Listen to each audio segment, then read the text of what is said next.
Welcome to Babblecom 5. This is episode 10 of season 4 of Babylon 5, Racing Mars. Ivanova arrives to speak with Sheridan, and after a brief discussion about impending supply issues owing to the Earth embargo, she promptly relieves him of command. Temporarily at least, just to force him to take some personal time, which he hasn't done for the past 9 months, despite everything that's happened, including being declared dead. Whilst he protests, he knows she's right, and he trained her. So after asking about Franklin and Marcus, who aren't quite at Mars, he's ushered out of the room. On an Asimov-class liner, albeit in the equivalent of its down below, Marcus and Franklin have resorted to I Spy to pass the time. Right up until the point Marcus pulls a Batman on Franklin and vanishes, only to return with an eavesdropper. The eavesdropper, apparently the brother of the captain, goes by the moniker of Captain Jack, a dealer in pleasures of the mind, pleasures of the body, or at least insta-heat meals rather than the dry ration bar meals Marcus and Franklin have been making do with. Whilst Franklin is tempted, Marcus is a little more concerned with operational security. On the station, every channel Sheridan turns to, even the fruitier options, are blocked by jamming, apart from ISN, where Garibaldi's hatchet job on their interviews is still doing the rounds. So Sheridan stretches his legs on his downtime to have a word with Mr. Garibaldi. It inevitably ends with accusations of Garibaldi betraying his trust and the oath he made to the others for the sake of a personal attack on Sheridan that Sheridan just doesn't understand. Garibaldi reiterates his concern that Sheridan's messianic return from the dead on Zahadum has resulted in Sheridan believing what others do, that he's some form of second coming and has forged a cult of personality around himself that means that people like Garibaldi no longer have a voice. It ends with Sheridan threatening to make life difficult for Garibaldi if he doesn't toe the line. 3 men in black watch on. Back on the ship, Captain Jack continues to commit olfactory torture with his meal packs, whilst Marcus stresses that they can't talk to anyone other than their contact who has a passphrase. At which point, Captain Jack pipes up with a rather curious ditty about Lita and Vorlons, thusly revealing himself as the contact they've been waiting for, who was performing his own assessment of them before revealing himself. He explains with apologies that Resistance members normally travel in a solitary fashion, so the best identities they could steal for them was that of a married couple, on honeymoon. Marcus immediately wraps an arm around Franklin, grinning broadly and calling him darling. Oh boy.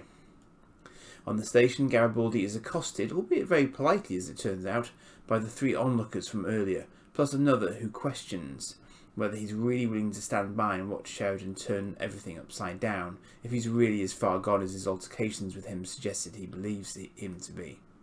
It seems they're testing him, but he says he won't go against his former commander.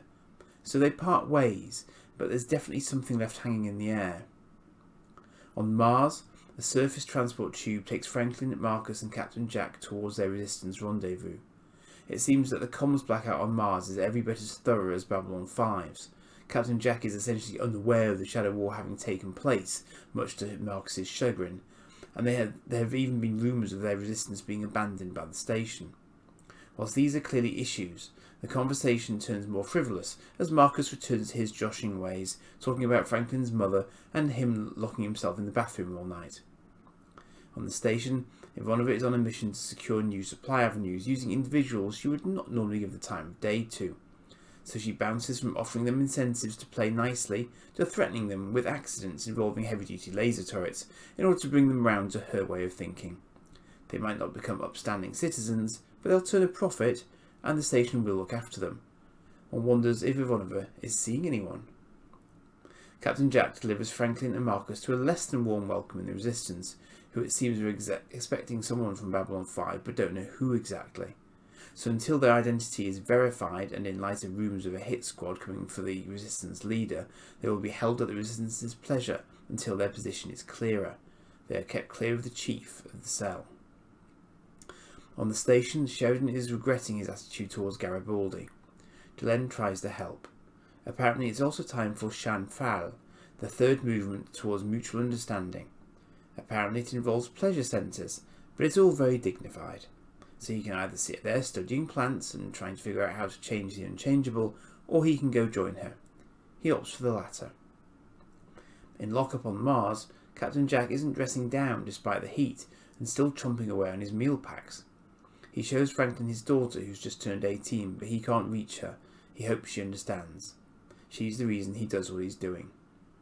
Their conversation is interrupted by the previous representative returning and denouncing Franklin and Marcus as imposters because their real identity cards didn't match their physiological details. They are, of course, genuinely perplexed by this, as there shouldn't have been a problem, and their time increases from 30 seconds to 2 minutes on the arrival of the female number 1.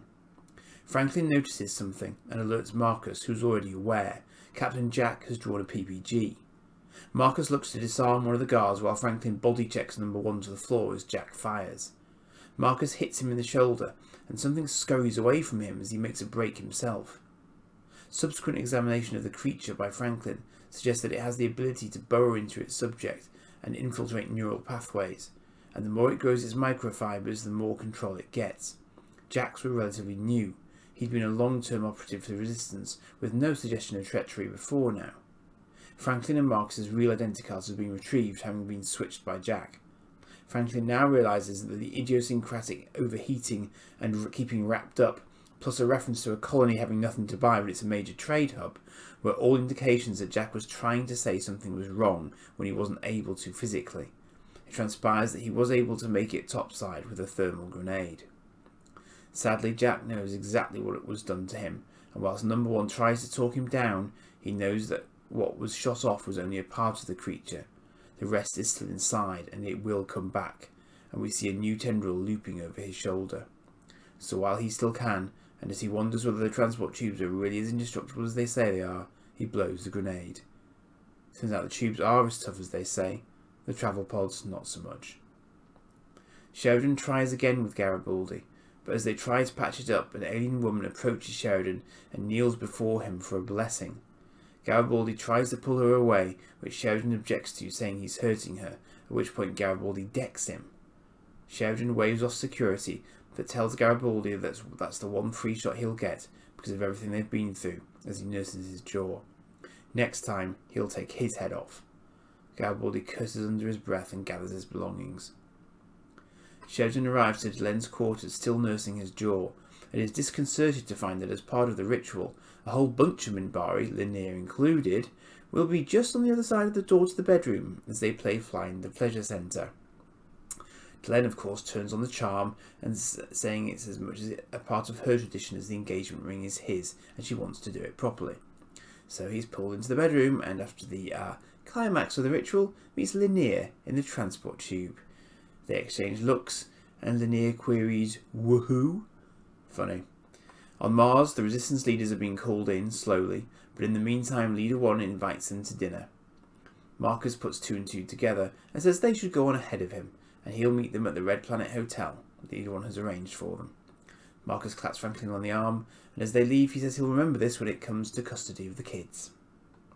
Less funny is the return of Garibaldi's new friends after his dust-up with Sheridan. He tells them he is now convinced that Sheridan has bought into the cult of personality he believes has sprung up around him, and is at risk of making the cause about him rather than its values. Egged on by the spokesperson for the group, he finally confirms he is with them, but still won't harm the captain. They say they're not asking him to, they'll just need him to hand him over when the time comes, so they can get him the help he needs. The episode ends on him confirming he's in. This is a pretty busy episode when all's said and done, and is perhaps symptomatic of the sheer volume of ideas that were getting compressed into Season 4 at this point. We've got an Ivanova plot, a Sheridan Delenn plot, a Garibaldi plot, a bunch of Mars plots, and somehow I think the whole episode does work, even despite the quite rapid flicks between Mars and the station. Just imagine walking into the series for the first time on this episode. Let's talk Red Planet first. Did Captain Jack have a keeper like the Regent? His implantation seems to have been recent from what Franklin's analysis suggests, which will gel with the Regent apparently having gotten his recently too. More intriguingly, why did Jack have one? With a view to helping Earth with its goals? As he seems to spend a lot of time travelling off-world, he would probably have been an easy target, but how would anyone have known to target him? Even now I still find it a bit curious, but even if it wasn't a keeper, it doesn't strike me as Earth tech unless the bioweapons division has been coming up with some new nasties. So certainly a big old question mark there. The Mars resistance itself appears quite healthy and secure, judging by their level of paranoia, which was wholly understandable in the circumstances. Plus, this was just one aspect of it. So it would seem that Franklin and Marcus's trip was worthwhile, although it looks like there might be more fringe benefits associated with it for Franklin than Marcus, bless him. Looks like the honeymoon period's over. The Sheridan-Garibaldi tension has been brewing for a while, but of course we are also unclear as to exactly why Garibaldi has adopted this quasi-hostile stance towards Sheridan to this degree, seemingly without a trigger. Although we know that his kidnap and subsequent return resulted in an altered mental state, so this isn't a complete surprise.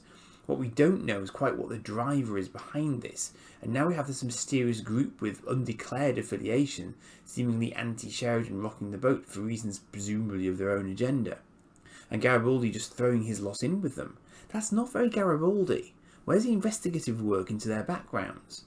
Again, you feel like you're getting rushed through this pretty significant change in allegiance on Garibaldi's part. Ivanova's taking command is entertaining, and you can see that her style is quite similar to Sheridan's. Move fast, shift your position, box your opponent in, but leave them a safe exit, which is the way you wanted them to go in the first place. It's still very Ivanova, given that the threat of a goodly amount of violence is in there for good measure, but that's used in a balanced fashion to highlight how much better it would be if they just did what she said. So actually, I rather like it as a command experience for her, because we don't often see her solo like that. I thought the privateers were quite an interesting bunch of rogues too, all of whom clearly have history with the station one way or another, be it dust or illegal weapon smuggling operations. But Ivanova is a pragmatist when it comes to it, and right now they need them, so she's in recruitment mode. And this is probably one job interview you really don't want to fail at. The Sheridan-Delenn woohoo plot thread seems like a bit of fluff, and to be honest, I've lost track of where they are, whether they are in fact married at this point, or still working up to it.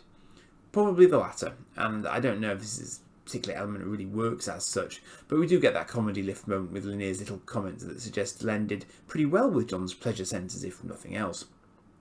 So, rather like the start of the season, we now find ourselves with two parallel threads running with the station and now Mars in place of Centauri Prime, which is ambitious because it means even more sets being used. But of course, Mars is taking place in tunnels or with the use of CGI, so that's relatively resource light, and one of the clever ways CGI can lighten the burden on the show in other areas. Also smart that we didn't really see the creatures zipping away from Jack, a lesson learned from trying too much with animal CGI at this point, I think. Also makes it harder for us to ID it positively as a keeper as such too. So definitely some more plot threads getting opened up here. See you for the next episode.